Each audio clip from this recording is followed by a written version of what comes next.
which only makes me think of Pringles, and it's really distracting right now.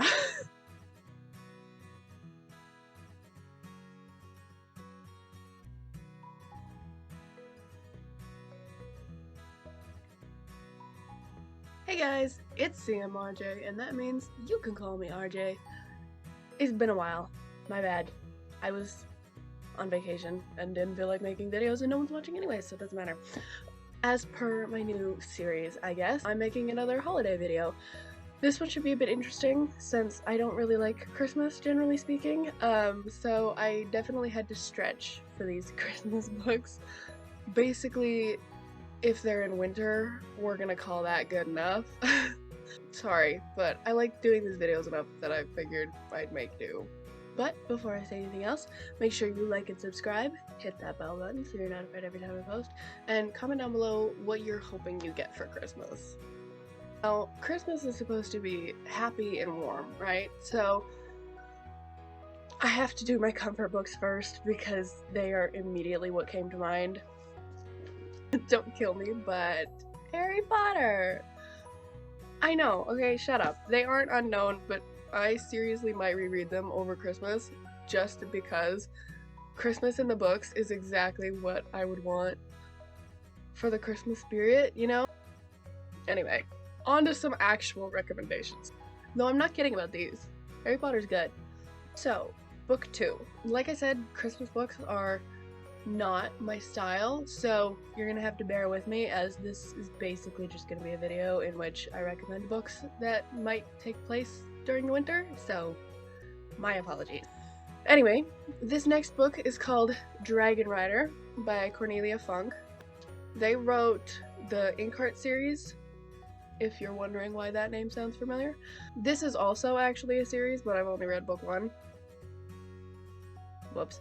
But this book starts in winter and it's cold, and I love it because it's about dragons and brownies and it's adorable, so you should read it. Basically, this video was me reminding myself of some really good books that I need to read. I'm not gonna lie. Book 3. Again, I don't know if this has anything to do with Christmas, but it starts in winter, so there you go. It's called The Grim Legacy, and it's by Polly Shulman, I'm gonna say. The main character in this book is Elizabeth, and she's just started working at a, what do they call it, like a circulating material repository? Whatever that is. It's like a library for things, and she learns a lot, particularly that there's a whole secret section with things literally straight out of fairy tales. Yeah, I just loved this book, and it has some really great quotes in it, so I totally recommend it. Book 4, sort of. This is more of a category, I guess. Whatever.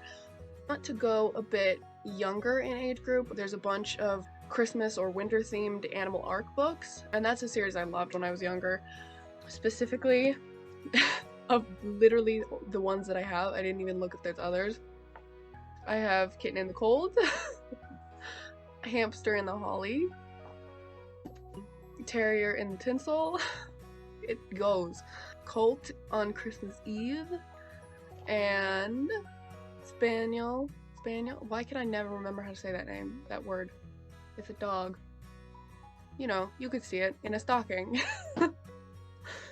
And these, like I said, these were literally just of the ones that I still had from my childhood, because I loved these books.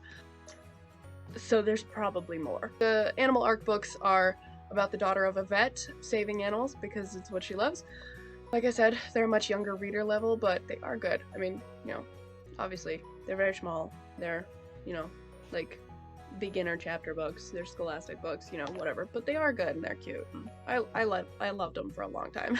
Book 5 is called Gringo, and it's by Tony Abbott. This book is firmly in the fantasy genre, so if that's not your thing, first of all, I'm sorry, that's so sad. And second of all, you will hate this book. It mostly takes place during winter, I believe.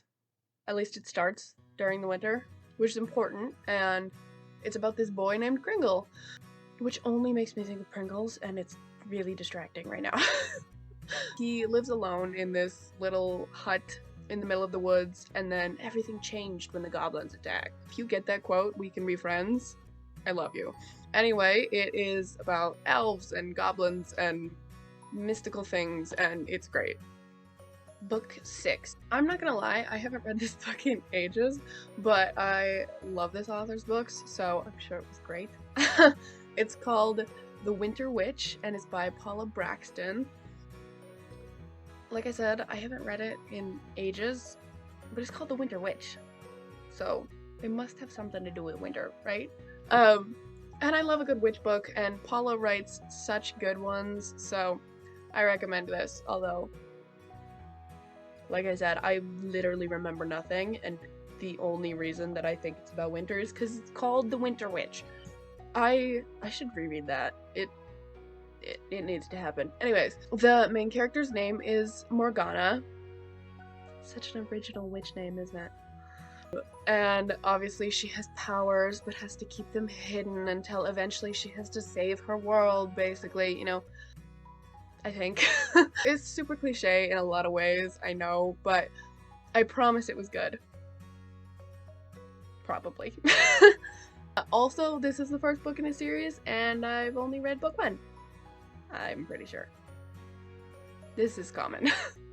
7. So, for my final book, I found probably the only actual Christmas book I own, excluding the Animal Arc books. It's called A Time for Angels by Sandra Petit and Gail Sattler? Questionably? This was a cute book. The main character is a girl named Mora, and she crochets angels and anonymously gives them to hardworking people. Isn't that cute? It's going great, and she loves it until someone finds out and threatens to tell everybody that she's the one who's doing it, and the only way he'll keep his mouth shut is if he can help. I think you can see where this is going, so if you're interested in reading that kind of story, here you go. Well, there you go. Christmas books. I hope you liked it.